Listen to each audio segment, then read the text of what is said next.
जय हिंद, जय भारत, जय छत्तीसगढ़ संगवारी हो। आज मैं राज सर लेके आ गए हैं तुमन के लिए धमाकेदार एमसीक्यू क्वेश्चन। मजा आ जाए, बस देखत रहा। और अपन पढ़ाई कैसे चला, तुमन के पढ़ाई जरूर कमेंट करके बता। कोई भी दिक्कत समस्या है था और जे मैं अच्छे से तैयारी करा था, धमाकेदार तैयारी करत रहा। और जे मन हमन के क्लास लेना है 10 on 10 कोचिंग क्लास में, अच्छे से पढ़ना है, गाना गात पढ़ना है, नाचना नाचत पढ़ना है, तो तुमन कॉल कर सका था अपन के नंबर में, जेकर नंबर है 8435342829। ये नंबर में कॉल करा और अपन वर्दी के जो प्रोबेबिलिटी है ये ज़्यादा से ज़्यादा श्योरनेस लावा। पूरा धमाकेदार पढ़ाई, पूरा सिलेबस पढ़ाई हुई, पूरा छत्तीसगढ़ के हर आदमी जुड़ा थे। आप मन कब जुड़ा था मैसेज करके जरूर बता और कमिंग सुन कह के लिख दी है कमेंट में, ठीक है। जय हिंद, जय भारत, जय छत्तीसगढ़ कह के आज से ही तुम वर्दी लेला शुरू कर दो, ठीक है। आज हम उनके प्रथम क्वेश्चन है, भारतीय इतिहास में प्रथम महिला शासक का दर्जा प्राप्त है। भारतीय इतिहास में प्रथम महिला शासक का दर्जा प्राप्त है। नूरजहां गलत, शाहजहां बेगम गलत, गुलबदन बेगम, ठीक है। तो ऑप्शन के हिसाब से रजिया सुल्तान, ऑप्शन के हिसाब से कौन है तुमन के, रजिया सुल्तान, ठीक है। रजिया सुल्तान को रिस देखा, रजिया सुल्तान है इल्तुतमिश के बेटी रिस, काकर बेटी रिस है, इल्तुतमिश के बेटी रिस है। और यह लड़का जैसे कपड़ा पहना है, कहाँ पहने, लड़का जैसे कपड़ा, लड़का जैसे कपड़ा पहना है, कपड़ा टोपी पहना है, पर्दा प्रथल त्यागे रही से, पर्दा प्रथल त्याग कर रही से, है ना। रुकनुद्दीन एक भाई से लड़ाई हो रही से, रुकनुद्दीन, है ना। ये सब कार्य से रजिया सुल्तान देखा। रजिया सुल्तान जो इल्तुतमिश ने कर बाबू है, एक बाबू पहले इलाका बना दे शासक का, एक बेटा रुकनुद्दीन है एकदम ना कामचोर रही से, है ना। तो इला बना दी से रजिया सुल्तान ला। तो रजिया सुल्तान एक लड़की से, लेकिन लड़की कोई भावा नहीं ओकरे भैया, लड़का बन के क्या करी, शासन करीस। टोपी पहना है, पर्दा प्रथल त्यागी, जो पर्दा प्रथा रहते त्यागी से रुकनुद्दीन। तो एक कौन दिन बने रही रजिया सुल्तान है ना, जुम्मे के दिन बने, शुक्रवार के जुम्मे के दिन क्या बने से, राजा मन के साथ क्या कर, जब तक प्रजा मन जगह जाते हैं कोई थे कि मैं अगर तुम मन चुनना चाहा था शासक रूप में चुन सका था, पूरा जनता ऐसा चुने रही लोकतंत्र तरीके से, है ना। याद रखिया एक गाना बना रहे हमन, जुम्मे की रात है। देखा रजिया सुल्तान है जुम्मे के रात लाल वस्त्र धारण करके राजा बने, याद रखिया। जुम्मे की रात है, रेड वस्त्र साथ है, रुकनुद्दीन को बचाए अब रजिया सुल्तान से। महिला की महिला है, जनता का कहना है, तुमको बनाएंगे सुल्ताना। पर्दा प्रथा त्यागना है, टोपी धारण करना है, अब नहीं किसी से है डरना। समझ इस गाना, हाँ चला एक बार फिर से। जुम्मे की रात है, रेड वस्त्र साथ है, रुकनुद्दीन को बचाए अब रजिया सुल्तान से।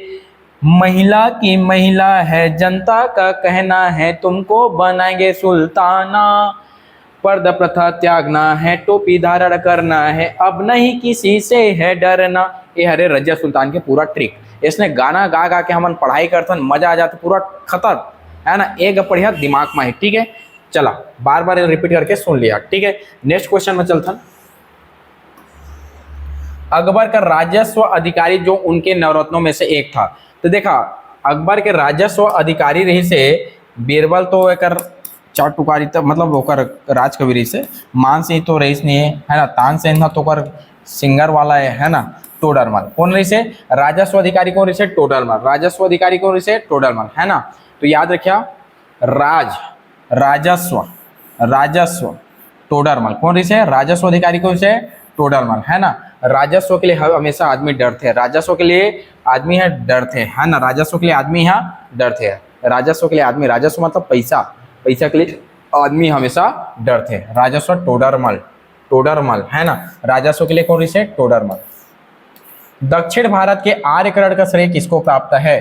तो दक्षिण भारत के आर्यकरण का श्रेष्ठ है तुम्हारा प्राप्त ऋषि अगस्त्य ऋषि, ठीक है। कौन सा ऋषि ला, अगस्त्य ऋषि। देखिए कभी भी कश्मीर के इतिहास में कोई भी चीज है, अगर अगस्त्य ऋषि है, आर्यकरण उत्तरी भारत में कर ऋषि, फिर उत्तरी भारत से दक्षिणी भारत कौन ला ऋषि, अगस्त्य ऋषि ला ऋषि, आर्यकरण। आर्यकरण मतलब समझता ना, जो ही वेद के सभ्यता तेला। शंकराचार्य 4 मठ बना रही, शंकराचार्य का मठ बना रही, 4 मठ, है ना। 4 मठ बना रही, चारों मठों के ज्योति ने क्या किया, श्रृंगार किया, ज्योति ने क्या किया, श्रृंगार किया, ठीक है। और शारदा नाराज होकर कहाँ चली गई, नाराज होकर पुरी चली गई, पुरी धाम। ठीक है। ज्योतिर्मठ है, श्रृंगेरी मठ है, शारदा मठ है और यह का है पुरी मठ है। ठीक है, ये चारों चारों कौन बनाए से शंकराचार्य। अश्वघोषा छोड़ा हुआ कनिष्क वाला है, रामानंद ला छोड़ा है ना, ये सब चीज मन तो मतलब देखना है। ठीक है, अगस्त ऋषि है दक्षिण भारत में काय करी से आर्यकरण करी से भारतीय वही चीज बता था रुका। एक बाद है कौटिल्य के अर्थशास्त्र में किस पहलू पर प्रकाश डाला गया है। देखा कौटिल्य लगाए गए थे, कौटिल्य के नाम ऋषि तुमन के चाणक्य, जो चाणक्य नीति प्रथन ई हरे और एक नाम ऋषि विष्णुगुप्त। ठीक है, चाणक्य विष्णुगुप्त कौन लगा है, ये लगा है ना कौटिल्य। तो कौटिल्य न तो आर्थिक जीवन से बताए, न धार्मिक जीवन में बताए है, न सामाजिक जीवन में बताए, ये राजनीतिक जीवन के बात करें। कौन से जीवन के बात करे है, राजनीतिक।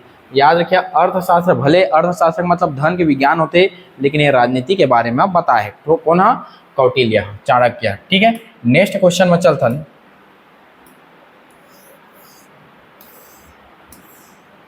पानीपत के तीसरे युद्ध में मराठों ने किसके साथ युद्ध किया। तो पानीपत के तीसरे युद्ध में मराठों ने अफगानों के साथ, है ना, अफगानों के साथ। देखा पानीपत की युद्ध क्या क्या हुआ है, 1526, 1556 और 1761। एमा करी से कौन है, बाबा रईस। ठीक है, और इब्राहिम लोदी ला बिचारील के इदारे बिचारा ला, है ना, इब्राहिम लोधी ला क्या कर दिस, हटा दिस। ठीक है, एमा अकबर, हेमू और अकबर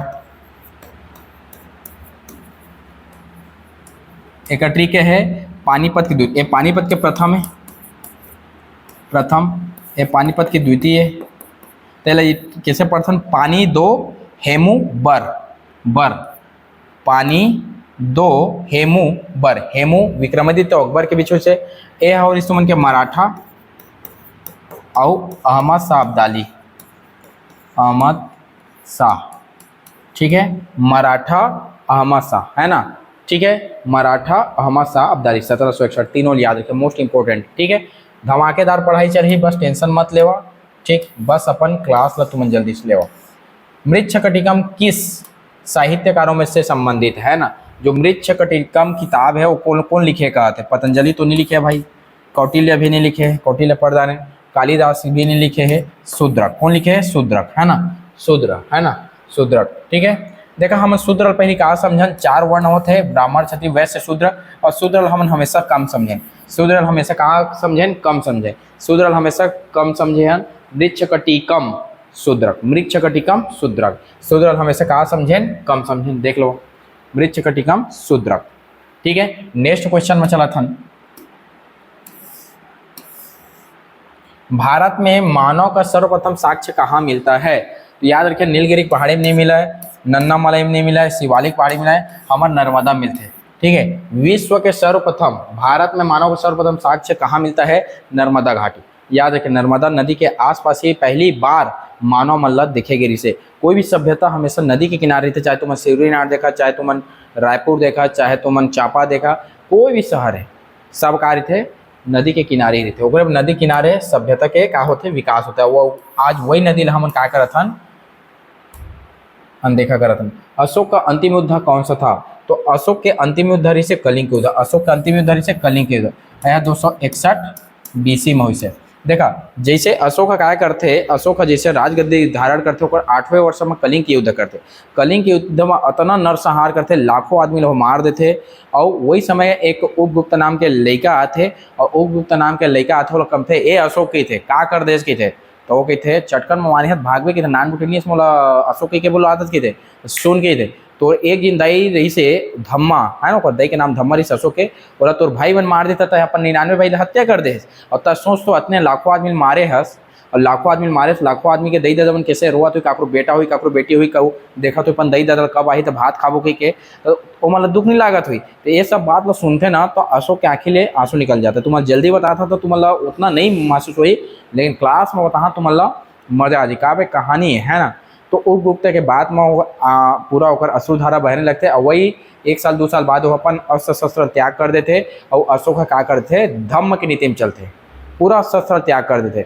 याद रखिए अशोक अगर शस्त्र त्याग नहीं कर रही थी तो आज भारत में विदेशी आक्रमण नहीं हो रही थी। ठीक है, वो सच त्याग करी तेरे विदेशी आक्रमण होए। ठीक है, एक बाद नेक्स्ट क्वेश्चन में चला था। बिंबिसार का संबंध कौन से वंश है? तो बिंबिसार का संबंध है तुमन के, बिंबिसार के संबंध है हर्यक वंश से। कौन सा है? हर्यक वंश। और हर्यक वंश का कहते पितृहंता वंश। पितृहंता वंश का कहते एमा के जतका राजा है ना तेमा अपन ददल मार मार के गद्दी में बैठे एला कहते बिंबिसार, है ना। बिंबिसार जैसा नाम है उसने बीबी बनाई से, बहुत जिन बीबी बना बना के क्या कर रही से अपन राज्य ला बढ़ा रही से। ठीक है, ऐसा कौन सा राजा है जिसने शादी का सहारा लेकर अपने क्षेत्र को, राज्य क्षेत्र को बढ़ाया था? बिंबिसार। ठीक है, याद रखें बीबी वाला ऋषि। स्यादवाद का दर्शन किसने स्थापित किया था? स्यादवाद के दर्शन ला महावीर स्थापित कैसे? स्यादवाद के मतलब समझा हर इंसान अपन आप में सही रही थे। चोर भी चोरी करत है, मतलब ये है कि चोर के घर में कुछ कमी है, वो लड़का भूखा है तो चोरी करत है। ठीक है, मतलब हर इंसान अपन जगह में सही रही थे। कौन कहते? स्यादवाद। आदमी अगर स्यादवाद सिद्धांत समझ जाए ना, कहूँ आदमी बुरा नहीं लगे, हर आदमी सही बोलते, लेकिन वो अपन रिस्पेक्ट हम बोलते। ठीक है, अपर रिस्पेक्ट हम बोलते हैं। ठीक है, जैसे मैं दूसरी तुम्हारा दे था माल जय है का है हिमालय पर्वत है। हिमालय नेपाल वाला मन कहा थे कि हिमालय पर्वत था का है दक्षिण में है। भारत वाला मन कहा थे कि हिमालय पर्वत था उत्तर में है। तो बताओ दोनों चीज कोको मोरो लड़ाई हो गए, दक्षिण में कहते, ये दक्षिण में कहते, उत्तर में कहते, दक्षिण कहते, उत्तर कहते, दक्षिण कहते, उत्तर का। बताओ कौन सही? दोनों सही अपन जगह में। भारत अपन रिस्पेक्ट हम बोला था कि हिमालय पर्वत उत्तर में है, नेपाल अपन रिस्पेक्ट हम कहते कि भारत हिमालय पर्वत दक्षिण में है। ये लगे थे स्यादवाद के सिद्धांत, क्या थे? स्यादवाद के सिद्धांत। ठीक है, इंडिका जिसमें मौर्यकालीन भारत को उल्लेखी है किसके द्वारा लिखा गया है ना? इंडिका नामक किताब काकर द्वारा लिखा गया है ना।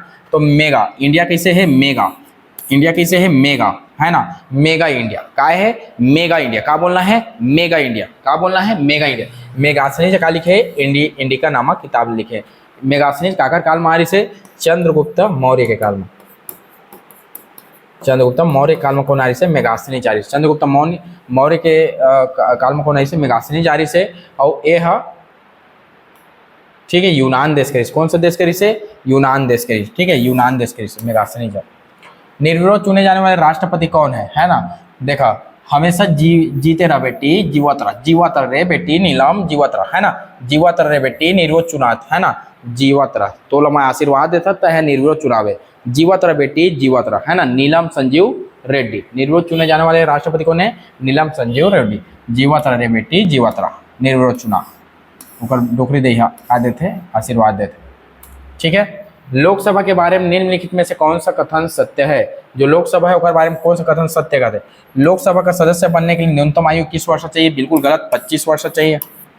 भारत के राष्ट्रपति लोकसभा में 12 सदस्यों को मनोनीत कर सकता है। गलत है, राज्यसभा में करता है। तो इसमें ना तो एक ना तो दो, है ना। दोनों सही नहीं है, ना तो एक ना तो दो।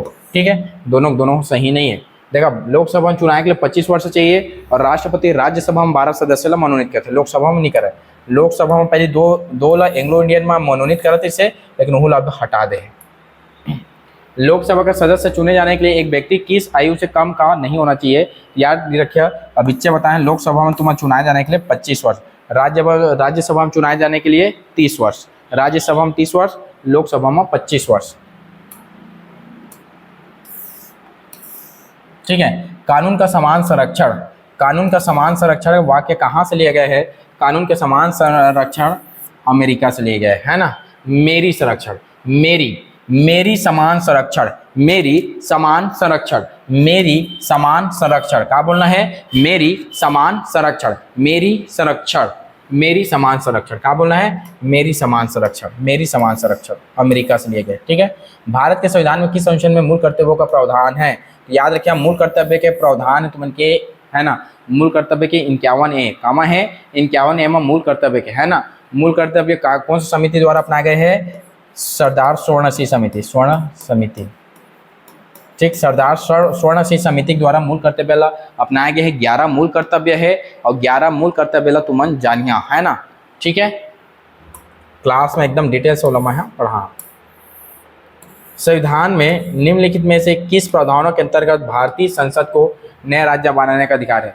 संविधान के निम्नलिखित में से किस प्रावधान के अंतर्गत भारतीय संसद को नया राज्य बनाने का, मतलब कहा था कि नया राज्य बनाए बाद कौन सा अनुच्छेद की जरूरत है? कहा था नया राज्य बनाए में, तो नया राज्य बनाए में 3, ठीक है।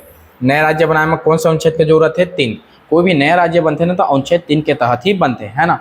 ठीक है, अनुच्छेद बनते नए, है ना। नए अनुच्छेद काय के थे कि किसी भी दो राज्य क्षेत्रों को एक मिलाकर बना दे, एक राज्य को दो अलग अलग भाग में बंटवारा करके बना दे, है ना। सीमा को घटा बढ़ा दे, नाम में परिवर्तन कर दे, ये चारों चारों काम है अनुच्छेद 3 में, है ना।